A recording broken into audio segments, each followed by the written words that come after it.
안녕하십니까, 바로세훈입니다. 오늘 영상 시작하기 전에 먼저 두 가지 정도 말씀을 드리겠습니다.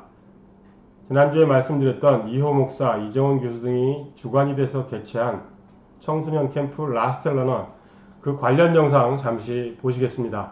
그 라스트 러너, 그 다음에 그룹한 네트워크의 이호 목사님께 저희가 얼마 전에 저희가 책을 전달하고 이호 목사님께서 책을 이번 젊은 우리 그 청년들이 보기를 원하셔서 지금 저희가 오늘 900권을 전달하고, 그 다음에 우리가 또 책을 전달하는 그에 또 그 감동을 받으셔서 또 우리 대구 국민께서 인간 박정희, 인간 유경수 책 200권을 기증을 하셨습니다. 그래서 오늘 여기 이제 이 라스트 러너 이 행사에 와서 저희가 책을 전달을 하고, 그리고 목사님께서도 이제 그 여기 청년들에게 한마디 또 해주실 거라고 우리도 의심치 않습니다. 이 책을 좀 전달 좀 드리겠습니다. 감사합니다.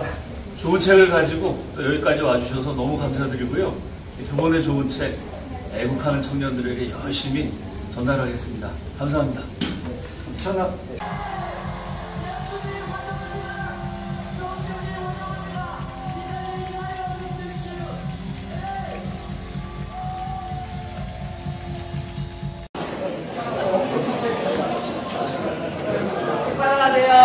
나가실 때 책 2권씩 받아가세요.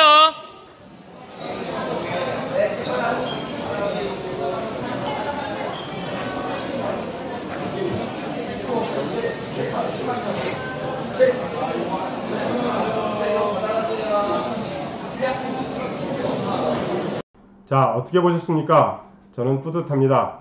지난번 영상에서 말씀드렸듯이 돌아가는 청년들 손에 젠장 당신은 누구야? 그리고 가까이서 본 인간 박정희, 인간 유경수, 그 책을 다 쥐어서 돌려보냈습니다. 참고로 가까이서 본 인간 박정희, 인간 유경수, 이 제목의 책은 저희 바로세움 우파 씨앗 심기 기증운동에 동참하시는 분께서 따로 이것도 같이 좀 배포를 해달라, 그래서 200권을 개인적으로 구매를 하셔서 저희가 저 청년들 그리고 학생들 대상으로 같이 배포를 했습니다. 제가 확신하는 것은 이 청년들 중에 일부라도 반드시 이 책을 볼 것이고, 박정희 대통령에 대해 그리고 한국 내 좌파의 심각성과 이중성에 대해 알 수 있는 좋은 계기가 될 것입니다. 이후 청년들이 인물별 책이 나오면 또 따로 받아볼 수 있도록 조치도 끝낸 상태입니다. 두 번째 전해드릴 소식은 제가 한국에 들어갑니다. 그래서 우선 일정이 잡힌 것은 8월 18일 토요일 경기도의 모처에서 오후 5시 그리고 6시경부터 워크숍을 진행하려고 합니다. 여기에 참석하시겠다고 하시는 분은 지금 20분이 좀 넘고 있습니다. 가능하면 100분, 200분이 오셔도 될 만한 충분한 장소이니까 가능하면 많이들 참석해 주셨으면 좋겠습니다. 여기에 참석하실 수 있는 분들은 당연히 우파 씨앗 심기에 동참하신 분들이기도 하고, 아직 동참을 못하셨다 하더라도 또 동참하실 분이면 됩니다. 그것이 안 되시는 분들은 내가 내 사는 지역엔 발품을 팔아서라도 배포운동에 직접적으로 참가를 하시겠다, 아니면 이게 무슨 운동이냐 이렇게 궁금하신 모든 분들, 제 생각에는 바로세움의 종알종알 시청자 모든 분들이 같이 참여를 하셨으면 정말 좋겠습니다.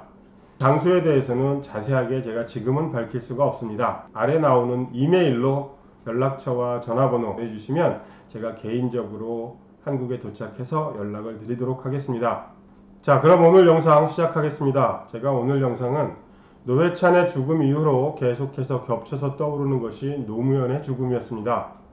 노무현의 죽음도 지금도 많은 사람들이 우파뿐만이 아니라 저 종북 좌익 새끼들까지도 타살이 아니냐라는 의혹을 많이 가지고 있는, 자살당한 것이었고, 노회찬의 죽음 역시 마찬가지입니다. 그들의 죽음에 관해서 누가 죽여서 갖다 놨다, 타살이다, 이런 음모론을 제기하려고 하는 것은 아닙니다. 객관적 자료들을 가지고 합리적 의심을 좀 해보려고 영상을 준비를 해봤습니다. 먼저 노무현의 죽음부터 좀 되짚어 보겠습니다. 지금 보시는 자료는 노무현의 아들 노건호가 노무현이 죽은 추도식을 하면서 던진 말입니다. 권력으로 전직 대통령을 죽음으로 몰아넣고 선거에 이기려고 국가 기밀문서 뜯어서 읊어대고 국정원 동원에 댓글로 종북몰이 해대다가 이러면서 우파 쪽, 김무성이는 우파도 아니고 욕처먹을만 하지만 어쨌든 이야기하는 대상은 우파 쪽을 향해서 이렇게 원망 섞인 이야기들을 섞어 놓습니다. 그러면 정말 다시 한번 묻고 싶습니다. 노무현을 우파가 죽였는지. 자, 노무현의 죽음에 대해서 여러 가지 설들이 많이 있습니다. CCTV를 보면서 아니 죽으러 가는 놈이 길가에 잡초는 왜 뽑느냐, 여러 가지 저건 죽으러 가는 모습이 아니다, 또는 뭐 응급실에 실려갈 때 CCTV에 찍힌 차량의 모습들을 보면서 노무현이가 살려달라고 손을 내밀고 있다, 이런 것들은 대부분 노사모 측에서 제공한 그런 의혹들입니다. 자, 그런 의혹들을 모두 다 여기서 다룰 필요는 전혀 없다고 생각이 되고, 노무현이 죽고 난 다음에 응급실에 왔을 때부터, 즉 세상에 알려지고 기사화 됐을 때부터 제기됐던 의혹 중에 그나마 합리적인 의심이라고 생각되는 것 한 가지만 제가 좀 발췌를 해서 소개를 해드리겠습니다. 이 의혹을 제기한 사람은 자기 직업이 응급실 의사라고 하니까 상당히 타당한 의혹 제기일 것 같습니다. 한번 들어보시죠. 저는 모 병원 응급실에서 근무하는 의사입니다. 이번 노통 서거 사건에 관련이 되어 여러 가지 의문사항이 있습니다. 오전 6시 40분부터 오전 7시까지 경호원이 산 위에서 노무현을 찾다가 밑에 쓰러져 있는 노무현을 발견하고 20분 동안 내려가서 노무현을 들쳐업고 병원으로 옮겼다. 자, 병원으로 옮겼더니 두부의 외상이 직접적인 사망 원인이다. 왜냐하면 두정부에 11cm 정도의 열상이 관철되었고 두개골의 골절과 긴회증이 확인되었다. 그래서 사망 원인을 이렇게 적었다 라고 이야기합니다. 그러면서 의사답게 두정부의 11cm 정도의 열상과 두개골의 골절 및 긴회증이 확인되었다라는 것이 어떤 의미인지를 쭉 설명하는데, 긴회증이 발생하려면 경막이 뚫려야 하고, 경막이 뚫리면 지주막하 공간이 손상을 받는다. 결론적으로 외상에 의한 두개골 골절이 동반된 지주막하 출혈은 엄청난 양의 출혈을 야기한다. 이렇게 이야기하면서 문제점을 여러 가지를 제시를 했더군요. 밝혀야 할 문제점 하나, 노무현의 사체 주위에 혈흔이 없을 수가 없는데 거의 없다. 두 번째 문제, 당시 경호원이 착용했던 의복에 대한 조사가 필요하다. 왜냐하면 방금 얘기했듯이 두부 외상이 외부로부터 충격이 가해졌을 때 그때는 무지막지한 피가 동반이 되는데 경호원이 그걸 들쳐업고 뛰었다? 그러면 상의든 하의든 피칠갑이 될 정도로 피가 많이 묻어 있어야 한다. 그런데 경호원이 피칠갑을 하고 있는 옷을 입고 있는 것을 본 적이 없다. 밝혀야 할 문제점 세 번째, 경호 차량은 어떤 차였고 탑승했던 사람은 전부 몇 명이었는지, 그리고 노무현이는 차 안에서 어떤 좌석에 어떤 자세로 있었는지, 그 차량 탑승자에 대한 개별 조사도 필요하고 차량 내부 조사도 필요하다. 왜냐? 차건 경호원에 오시건 정말 피로 범벅이 되었어야 하는데 그런 흔적들을 전혀 찾을 수가 없다라고 이야기하는 겁니다. 어쨌든 의문점을 제기한 이 응급실 의사의 말을 종합해보면 혈흔에 집중하는 걸 볼 수 있습니다.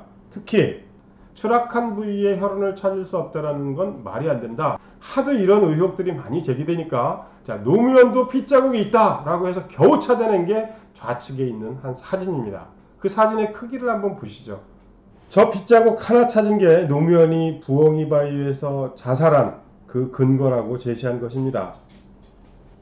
또 하나, 노무현이 자살인지 타살인지를 정확하게 밝힐 수 있는 근거인 노무현이 추락할 당시의 상황을 살펴보면 부엉이 바위가 높이는 한 30m 정도 되고 경사는 한 70도 정도 된답니다. 그러면 거기서 슈퍼맨처럼 쫙 도움닫기를 해서 날아간 게 아니라면 바위에 또는 나무에 어디엔가 계속 부딪혔으면 신체 내에 열상, 상체기들이 남아있을 텐데 그것들을 밝힐 수 있는 부검을 왜 하지 않았는가? 그게 결론이란 이야기입니다.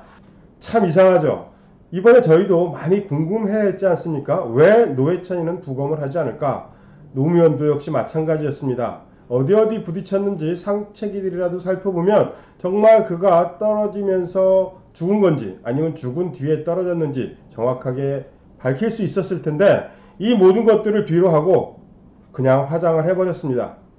그래서 노무현은 자살인지 타살인지 아직도 알 수 없는 미스테리가 되어버렸습니다. 어쨌든 어떤 사람은 타살이다, 어떤 사람은 죽여서 던졌을 것이다, 뭐 여러 가지 의혹들이 있습니다만 저는 그런 것들에 집중을 하고 싶지는 않습니다.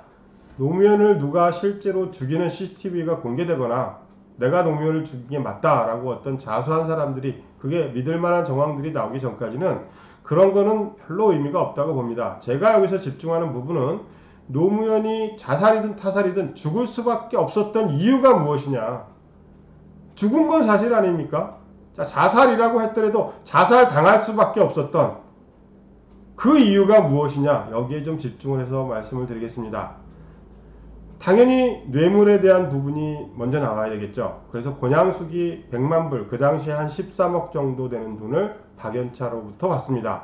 자, 다들 알고 계신 이 부분에 대해서 제가 한두 가지만 좀 짚고 넘어가면, 자, 여기서도 문재인이 등장을 합니다. 권양숙이 검찰 조사를 받을 때 문재인이 동석을 하고 나와서 하는 말이, 권양숙이 청와대 비서관에게 부탁해서 박연차에게 돈을 받았다는 점을 충분히 설명했다. 이거는 누누이 강조했다. 이런 이야기입니다. 정말 이상한 것 하나는, 만약 100만 달러가 문제없는 돈이라면 향후 검찰의 수사 방향은 500만 달러의 수사에 더욱 집중될 수밖에 없다. 저는 이 부분이 정말로 이해가 가지 않습니다. 자, 박연차라는 기업가가 청와대의 대통령 부인에게 그 당시 13억을 건넸습니다. 그런데 그게 만약 문제가 없는 돈이라면, 그리고 그 위에 말씀드렸듯이 권양숙이가 무조건 받았다, 노무현은 몰랐다, 그러면 문제가 없는 게 되는 겁니까? 대가성이 없기 때문에 100만 불 받아도 전혀 법적 처벌을 안 받습니까? 하다못해 증여도 증여세를 냅니다.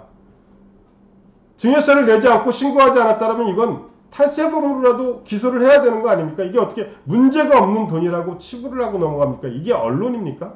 자, 이걸 박근혜 대통령한테 똑같이 적용하면 박근혜 대통령은 무엇인가 대가가 있는 돈을 받았습니까? 받은 것 증거조차도 없는데 무조건 죄인으로 몰고 가면서 돈 받은 증거가 확실한데 권양숙이 받으면 문제가 없는 돈이다? 자, 이 당시부터 우파가 너무 무능했습니다. 싸울 줄을 몰랐던 거예요. 노무현이 죽은 건 죽은 거고, 얘가 박연초로부터 노무현 모르게 100만 불을 받았다 그래도 너는 거 신고하지 않았다, 이건 증여다, 빌려줬다, 그걸 왜 갚지 않냐, 별별 것들을 다 갖고 물고 늘어졌어야 하는데 그렇지 않았다라는 거죠. 자, 노무현이 왜 자살당했을까요? 또 하나 더 보시죠. 노건평이, 아시죠? 노무현의 형인데 고등학교 나와서 세무공무원으로 있다가 아주 비리를 많이 저질렀던 놈으로 알고 있습니다. 자, 봉화대군이 지나갈 때 한번 보십시오. 지금 엎드려 땅에 절하는 거 이외에도 90도로 절하고 있는데 팔짱 끼고 앉아가지고 저렇게 딱 쳐다보는 그 당시의 위세를 모릅니까? 남상국 회장이 왜 죽었는지 다 아시죠? 노무현을 좋아하는 그런 친노, 노사모 새끼들은 왜 그걸 노무현 책임으로 몰고 가느냐 그러는데, 정말 참을 수 없는 인격적인 모욕이라는 것은 노무현이 남상국 씨에게 했던 그 내용이 참을 수 없는 인격적인 모욕이죠. 왜? 노건평이하고 남상국 씨하고의 사실관계, 수사관계가 완전히 밝혀지지도 않았는데 일방적으로 전 국민이 다 알 수 있도록, 아니 배우지도 못한 사람 찾아가가지고 청탁을 하면서 배웠다는 사람이 뇌물을 주고 말이야 이렇게 이야기하는 그 사람의 일생이 그래도 서울대를 나왔고 나름대로 최고의 가도를 달리고 있던 사람인데 그렇게 일순간에 매장을 해버립니까? 그래갖고 유족이 고소를 했어요. 노무현 이 새끼한테 위자료 내라고. 너 때문에 남상국 씨 죽었다고. 법은 그냥 없던 걸로 해버렸습니다만, 어쨌든 노건평이가 뇌물 처먹고 걸린 것만 3개고 그 3개 모두 다 실형을 선고받았습니다. 2004년도에 징역 1년, 2008년에 징역 2년 6개월, 2012년에 징역 2년, 아니 14억 돈을 횡령을 했는데 집행유예 3년에 징역 2년 정도밖에는 안 때리네요. 노무현이 죽은 결과겠죠. 어쨌든 이 노건평이가 노무현이 자살당한데 큰 역할을 담당했다는 것들은 여러분들이나 저나 또 노사모 있는 새끼들, 하다못해 권양숙이나 노건호 이런 놈들까지도 다 알고 있을 거예요. 그리고 이어지는 노건호가 어찌 보면 가장 크죠. 왜냐하면 노건호는 아들만 받았다 할 수가 없었어요. 아내만 받았다, 내 형이 저지랄하고 다니는 거 나는 몰랐다, 이렇게 할 수가 없었습니다. 그 내용을 다시 한번 상기해 보시죠. 자, 박연차가 2008년 2월 홍콩 계좌를 통해서 노무현의 조카 사위 연철호에게 500만 달러를 보냈다. 이게 처음에 기사화가 되고 이슈가 되기 시작할 때 당연히 노무현과 그 측근들은 전부 부인을 했습니다. 노건호 이 새끼 역시도 자신과 무관하다 완전하게 일축을 했고, 봉화마을 측에서도 노건호 씨 관련 일부 언론 보도는 전혀 사실이 아니다 라며 사실이 아닌 보도에 대해서 책임을 져야 할 것이라고 강하게 반발했다. 누굽니까? 봉화마을 측? 예, 김경수입니다. 노무현의 마지막 비서관. 그 부분은 잠시 뒤에 설명하기로 하고 한번 이어서 더 보시겠습니다. 관련 의혹이 점점 확대되자 노무현은 퇴임 후 이 사실을 알았지만 성격상 투자이고 저의 직무가 끝난 후의 일이어서 특별한 조치를 취하지는 않았다라고 해명했답니다. 똑같죠? 노회찬이하고 정말 비슷하지 않습니까? 자, 퇴임 후에 이 사실을 알았다. 그런데 그때는 걸리질 않았지 않냐. 이건 체할 것도 아니고 만약에 체한다 그러면 그때가 소화제 좀 먹고 부인하다가 이렇게 결과가 완전히 드러나면 아니 그때는 알았는데 이건 어차피 투자다. 큰 문제가 될 게 없다. 라고 오리발을 내민다 이거죠. 자, 이런 노무현이 바보 노무현이고 그립습니다. 이 방송을 가끔 보는 좌점님들 한번 대답 좀 해보세요. 이런 노무현이 그렇게 그립냐고요. 노건호 역시 부전자전입니다. 귀국해서 검찰 조사 받을 때에도 계속 500만 달러와 무관하다는 주장을 굽히지 않고 주장합니다. 어쨌든 이렇게 부인하는 노무현과 아들 노건호에게 검찰이 또 다른 사실을 하나 건넵니다. 노건호의 외삼촌 권기문 씨 회사와 노건호가 지분을 갖고 있는 오르고스로 투자됐다. 여기까지 나오자 노무현이 견딜 수가 없는 거예요. 왜냐하면 이 오르고스가 노무현과 직접적으로 연관이 있거든요. 이 오르고스라는 회사가 노무현하고 함께 문서 개발 시스템 뭐 이런 여러 가지들을 개발하기로 이미 다 끝난 상태예요. 그렇다면은 박연차에게 돈 주라고 협박을 해가지고 박연차가 돈을 주니까 노건호가 그걸 받아서 노건호가 가지고 있는 회사 오르고스에 투자를 했고 그 오르고스는 다시금 돈을 벌게 해줘야 되니까 노무현이가 불러다가 청와대 그 시스템에 접목을 시킨 거예요. 자, 이런 게 우리가 처단해야 될 적폐예요. 그런데 깨끗하다고 하는 진보님들 얘기 좀 해보시라고요. 이런 연관관계를 전부 다 부인하고 바보 노무현, 순수한 노무현으로만 몰고 가지 말고 노무현이 살아있다가 이런 것들이 다 밝혀져서 감옥을 징역을 한 10년쯤 살았다고 생각해보세요. 그래도 또 탄압받았다고 우기는 그런 좌점님들이겠지만 어쨌든 객관적으로 생각할 수 있는 이성을 좀 구비했으면 좋겠습니다.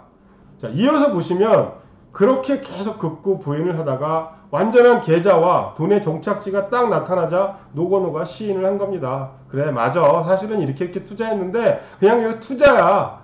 오르고스도 그냥 어쩌다 보니까 청와대 들어간 거야. 뭐 이렇게 주장을 한다는 내용입니다. 그래서 이 관계를 그때 뉴스들이 헤드라인만 모아봤습니다. 어떻게 나왔는지 한번 보시죠. 박연차 리스트 몸통은 결국 노무현인가? 검찰 노무현이 청와대에서 100만 달러 받았다. 100만 달러 받은 게 노무현은 끝까지 고장수위가 받았다고 우겼습니다. 뭐 원칙론주의자다 그래서 그렇다고 하지만 그 법적인 처벌을 피해가려고 한 거지 원칙론주의자가 아닌 거죠. 걔네들이 둘이 어카운트가 다릅니까? 계좌가? 한 통장 쓰지 않아요? 딴 살림 차립니까? 권양숙이 받아서 그 통장에 입금했으면 권양숙이 대통령 전용기에 실는 순간 노무현이 받은 거 아니에요? 자, 그 다음에 이번엔 딸이다. 검찰 노딸 부부 수십만 달러 추가 수수 계속 옥죄어 가는 거죠. 그리고 박연차 금고에 하다못해 이렇게 이야기합니다. 노무현 일가가 구성원 전부 다 일제히 빨대 꽂은 형국이다. 대략 계산해 보면요. 그 당시에 거의 90억 정도를 박연차가 돈을 썼습니다. 노건평이한테도 썼죠. 노건호한테, 노정현이한테, 권양숙이한테 다 계산해 보니까 거의 90억 정도가 돼요. 자, 서민 노무현에게 90억 정도는 아무것도 아닙니까? 대통령이 90억 정도 먹은 거 아무것도 아니에요. 전두환에 비하면 정말 세 발의 피해요. 전두환 저 새끼도 아직도 살아있는데 노무현이는 정말 자살했지 않냐. 양심의 가책을 느껴서 그렇게 스스로 자유하고 치부하고 우리는 깨끗하다고 이야기하는 댓글들을 제가 그걸 보면서 대한민국이 정말 끝나가려나? 이런 생각이 듭니다. 여러분들 좌좀 새끼님들 그 좌파라고 주장하려면 깨끗하게 살아야 돼요.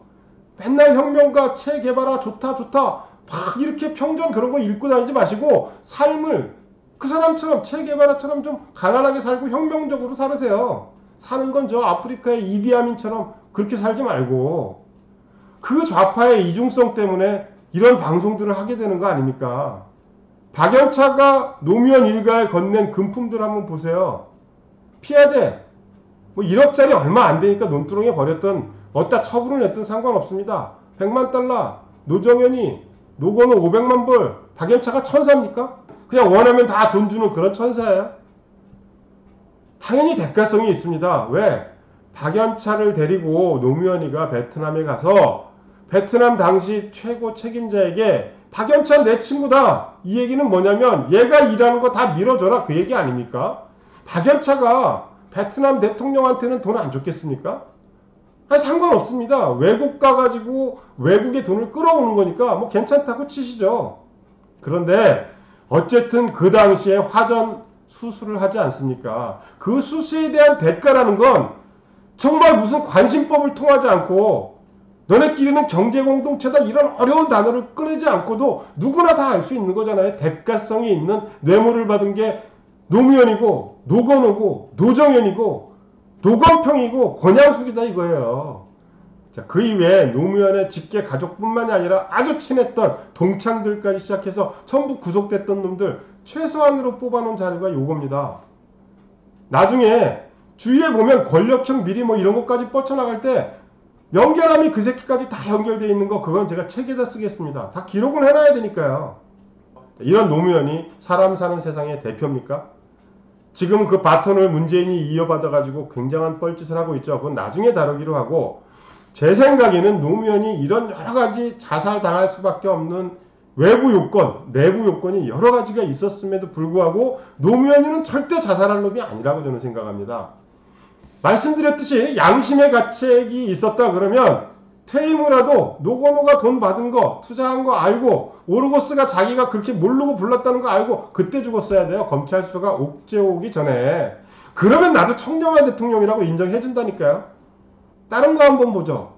제가 지난번 영상에서도 언젠가 한번 언급을 했는데 NLL 포기 발언한 거 얼마나 이슈가 컸습니까?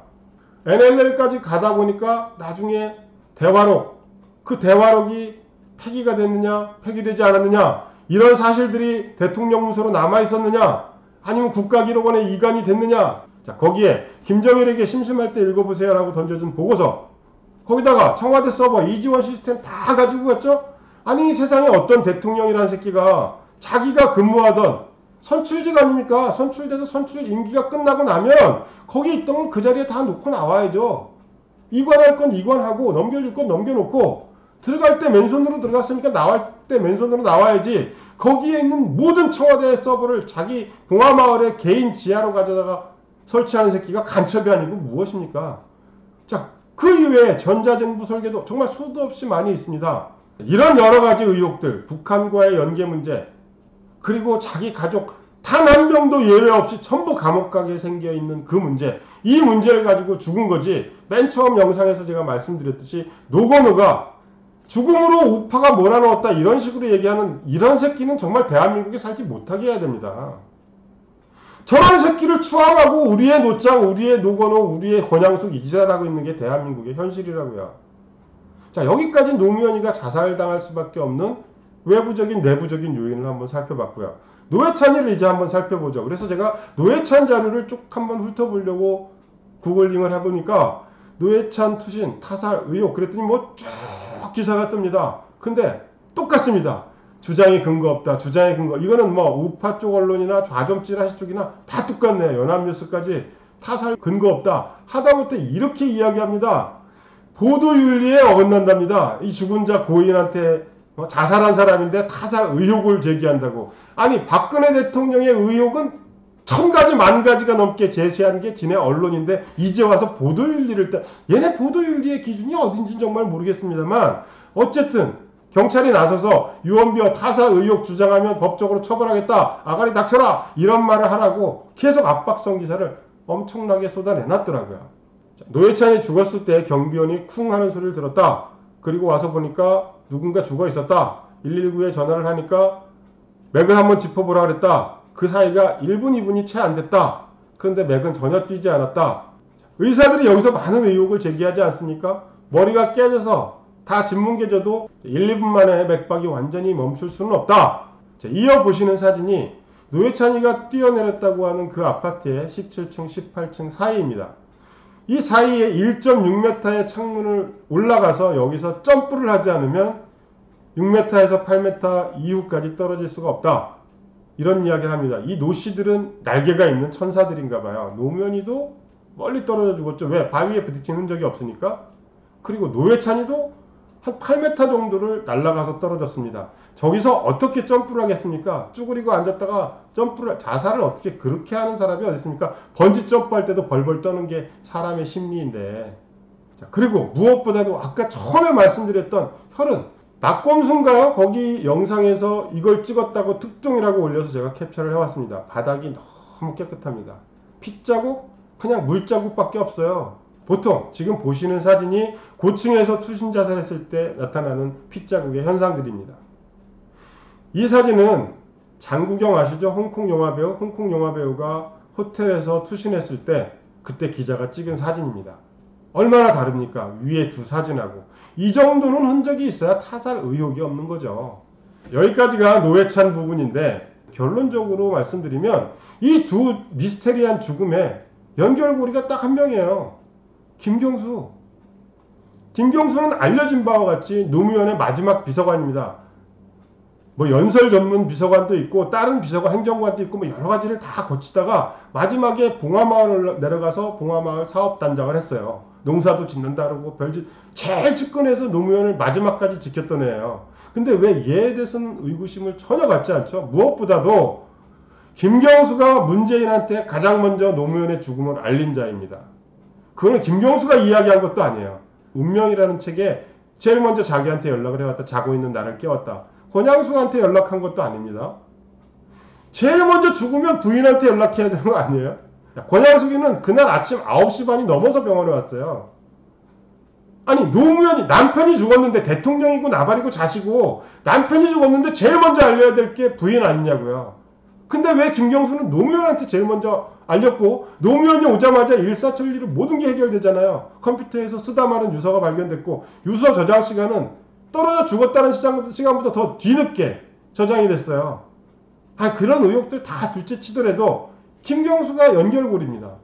자, 김경수가 어떤 애인지 제가 여러 번 말씀드렸습니다. 이제 대학 시절로 한번 돌아가 보시죠. 김경수가 서울대 인류학과에 재학 중일 때 어떤 단체에 소속돼서 활동됐는지 말씀드렸죠. 자주 민주통일, 북한의 대남 정책을 그대로 표방하고 싶어서 자주 민주통일의 앞자만 딴 자민통 그룹에 속해 있던 게 김경수입니다. 이 자민통 그룹이 어떤 그룹이라는 거 다 말씀드렸죠.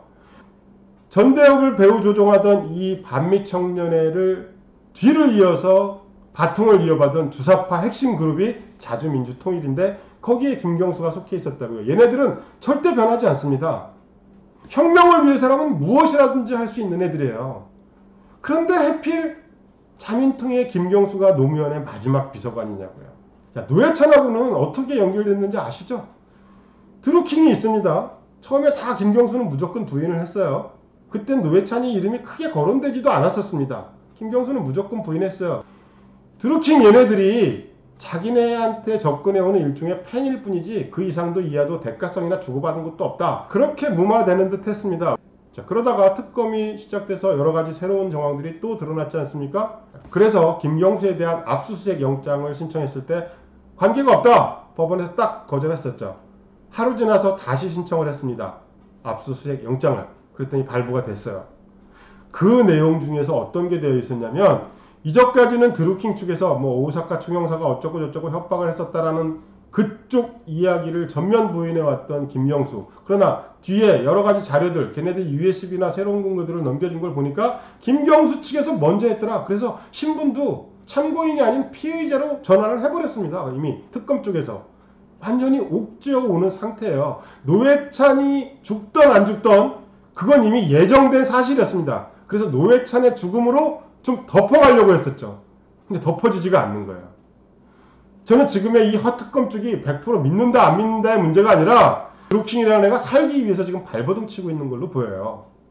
그렇게 따지면 드루킹, 노회찬이 중간에 꼈죠. 김경수, 거기에 문재인까지. 이 문재인까지 연결되어 있다는 건 지금 전화 여러분이나 아니 일반들이라면 다 생각할 수 있는 거예요. 그런데 중간고리가 딱 끊겨버렸어요. 자기까지 끊어보려고 어떻게든지. 그게 노회찬이라고 저는 보는 거죠. 왜 김경수 옆에 있어서 최종 연결자는 자살을 당하는가? 그게 오늘의 주제입니다. 이게 합리적인 의심이라고 저는 나름대로 주장할 수 있는 게 방금 말씀드렸던 자민통 애들은 비대서관에 불을 지르는 거, 그 다음에 누군가 분신자살을 지켜갖고 시체팔이하는 거 아무것도 아닌 것처럼 학생 때부터 해왔고 조금도 마음속에 자책을 느끼지 않는 애들입니다. 그 버릇이 어디 가겠습니까? 김경수가 죽였던 네가 자살하지 않으면 이런 것들 다 불어서 너는 정말 매장이 될 거야. 네가 자살을 하면 최대한 의인을 만들어줄게. 노무현처럼 봤잖아. 그래서 노회찬이 자살할 마음이 없는데 억지로 자살을 당한 것. 자기가 뛰어내렸는지 어쨌는지 저는 그 부분에 대해서는 의혹만 있지 심증만 있지 아무 증거가 없는 상태이지만 그 심적으로는 뛰어내릴 수밖에 없게 만들고 압박을 한 게 김경수와 그 뒤를 잇는 주사파의 무리들이라고 저는 확신을 한다라는 이게 오늘의 결론입니다. 그래서 노무현, 노회찬 그리고 그 다음에는 문재인이 됐으면 정말 좋겠다. 이게 제 바람입니다. 자, 오늘 영상 마치겠습니다. 다음 시간에 뵙겠습니다. 감사합니다.